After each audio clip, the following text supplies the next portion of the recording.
আমি আজকে খান জাহান আলী দিঘি সম্পর্কে অনেক গুরুত্বপূর্ণ কিছু কথা আপনাদের সাথে শেয়ার করব।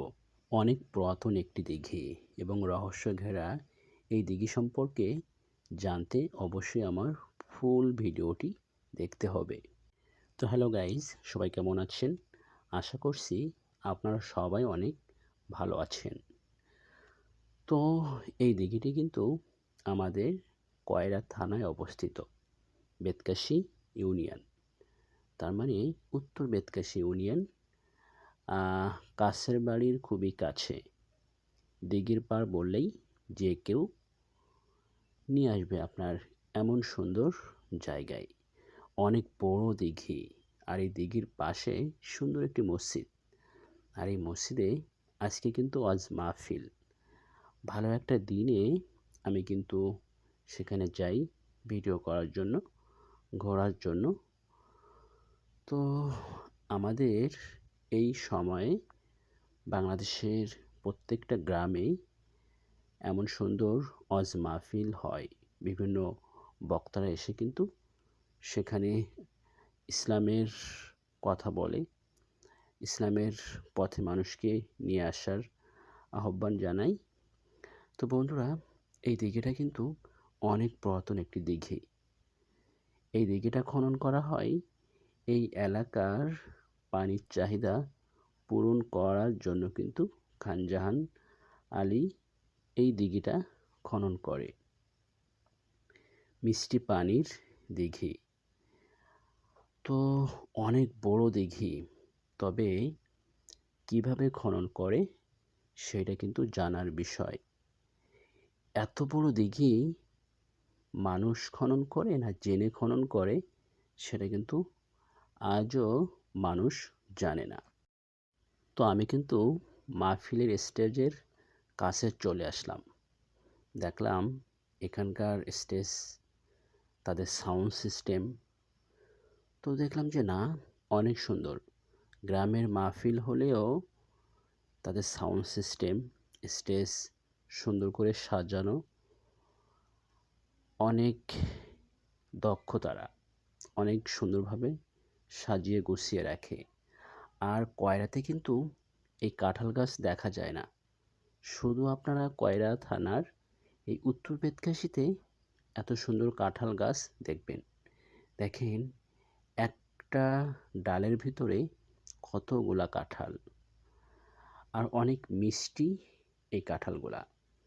আর এই জায়গাটা কিন্তু মিষ্টি এলাকা। তবে এখান থেকে অল্প একটু গেলেই কিন্তু নোনা পানির নদী। তারপরে কিন্তু এখানকার আবহাওয়াটা অনেক ভালো, এবং অল্প গভীরে গেলে অনেক সুন্দর পানি হয়।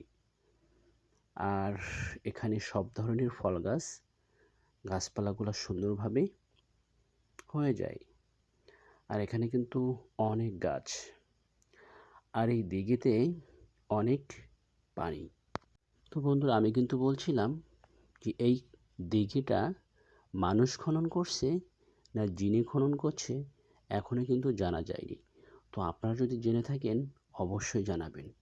তো দিঘির পাশ দিয়ে আমি হেঁটে যাচ্ছি একটা পাকা রাস্তা দিয়ে। তো একটা পথ পেয়ে আমি দিঘির কাছেই গেলাম, এবং আস্তে আস্তে কিন্তু আমি দিঘির ভিতরে নেমে পড়লাম। আমি অনেক ছোটোবেলায় এই দিঘির পাড়ে এসেছিলাম। দিঘির পাড়ে আসতে আমার কিন্তু অনেক ভয় করছিল, দিঘির পাড়ে আসতে দাঁড়াতে। কিন্তু এখন একবারে ভয় আর নাই, কারণ বাচ্চারা দিঘিতে নেমে গোসল করছে, খেলা করছে। এজন্য আমি একবারে দিঘির ভিতরেই নেমে পড়লাম, কারণ এখন অনেক পানি কম। এজন্য দিঘির ভিতরেই নেমে হাঁটা যাচ্ছে সাইড দিয়ে, কারণ সেখানে পানি নাই। তো আমি একটু এই পানিটা ছোঁয়ার চেষ্টা করলাম, একটু গালে দিলাম, একটু মুখে দিলাম, আর ফ্রেশ হয়ে গেলাম। তো আমি বাচ্চাদের সাথে একটু কথা বললাম যে এখানে পানি কতটুকু, কিন্তু সাইডে কিন্তু অনেক পানি কম, বাচ্চাদের মাজা পানি আপনারা তো দেখতেই পাচ্ছেন। তবে মাঝখানে কিন্তু অনেক বেশি পানি, বাচ্চাদের তালের উপরে পানি। তো আপনাদের কি মনে হয় এত বড় দিঘি মানুষের পক্ষে কি কাটা সম্ভব? তো এখানে কিন্তু আগে বনে আটা ছিল। তো এবং এখানে কিন্তু অনেক ডাকাতি হতো অনেক আগে। তো ডাকাত থেকে রেহাই পাওয়ার জন্য কিন্তু এখানে রাজাদের বসতি হয়। সেই রাজা আবার ২ টা বিয়ে করে এবং তাদের জন্য একটা পুকুর খনন করা হয়। সেটা বলা হয় ২ সতিনীর পুকুর। তো অন্য একটা ভিডিওতে সেই ২ সতিনীর পুকুরটা আপনাদের সাথে শেয়ার করব। তারপর থেকে তার আরও অনেক বছর পরে খান জাহান আলীর এই দিঘিটি খনন করা হয়। আর আস্তে আস্তে এখানে ইসলামিক দাওয়াত দেওয়া হয়। তো বন্ধুরা, দিঘিতে খুবই ইন্টারেস্টিং একটা কাহিনী ছিল। এটা কিন্তু আমার শোনা কথা। আমার আম্মুর নানা বাড়ি কিন্তু এই দিঘির খুবই কাছে। তো আমার নানির মুখ থেকে শোনা যে এই এলাকায় যদি কোনো বিয়ে হতো বা বড় কোনো অনুষ্ঠান হতো, তাহলে কিন্তু থালা বাটির কোনো অভাব ছিল না। এই দিঘির পাড়ে এসে যদি আপনি থালাবাটি চান বা চেতেন, তাহলে কিন্তু সঙ্গে সঙ্গে তারা দিয়ে দিত সোনার রূপার থালা। ভুলক্রমে লোভে পড়ে এক নতুন বউ একটা পাত্র রেখে দেয়। তারপরে তো বিপদ। সেটার জন্য তাকে প্রাণ দিতে হয়। তো বন্ধুরা, আসলে কাহিনীটা সত্য কিনা আমি জানি না। তবে আমার নানির মুখে শোনা। এই এলাকার মানুষের মুখে মুখে এই কথাগুলা আপনারা শুনতে পাবেন। তো যাই হোক, জায়গাটা কিন্তু অনেক সুন্দর। আর পুকুরটি খনন করায় এলাকার মানুষের কিন্তু অনেক উপকার হয়েছে।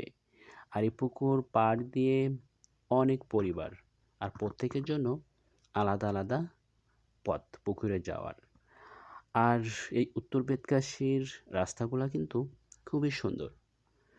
খুব নিমেষেই দ্রুত এই দিঘির পাড়ে কয়রা থেকে আসা যায়।